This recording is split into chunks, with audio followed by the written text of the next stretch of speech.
and welcome to Brew at 2. It's great you're here.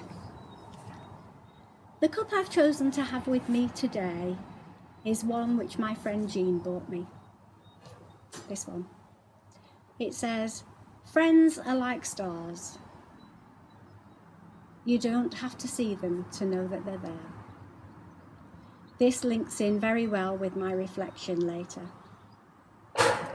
Another friend of mine had a big birthday not too long ago, and she asked us not to spend lots on presents, but instead to buy her a cup or a mug so that she could have her morning coffee with a different friend every day. A lovely idea, especially in these days when we can't sit down together and share a coffee with our friends. So, as I pondered on the question, how has the resurrection of Jesus changed my life? I found myself reflecting on what happened at sunrise on Easter Day, when the women went to the tomb in the garden. We know the story well, but I still find it very moving as I imagine how they must have felt when they thought somebody had stolen the body of their friend. How could anyone do this? Why would this happen? Had their Lord not suffered enough on Good Friday? There's something very special about watching the sunrise on Easter Sunday and spending that time reflecting on what happened on that glorious day. Of course, nobody had stolen the body. Jesus conquered death and rose triumphant from the grave. He took my sin to the cross and wiped the slate clean for me. And you know, he did this for you too. What a person to lay down his life for us. What a friend.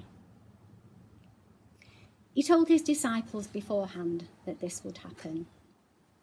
And he also said he was going to be with his Father to prepare a place for all those who loved him so that we could go there too. "In my Father's house there are many rooms," he said. "If it were not true, I would tell you. I go there to prepare a place for you so that you can be with me also. In this house there will be no more suffering or pain," and he promises to wipe the tears from our eyes. I want to live there, don't you?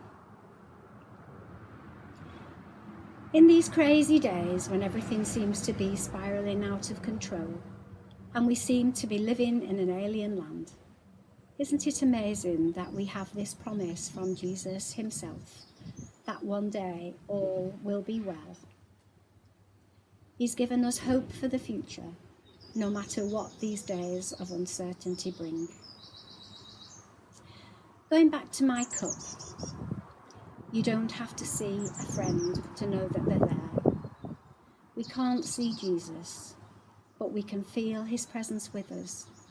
And like the Footprints poem says, when it all gets too much, then he'll carry us. I have another cup here with me today. This one. A little olive wood chalice. It's so special to me, as one day, many years ago, I was lucky enough to sit in the stillness in that same garden in Jerusalem. We had communion there. This was my cup for the wine, a symbol of the blood that Jesus shed for me. It was awesome to be in that place, and I will never forget it. I'm so thankful to Jesus.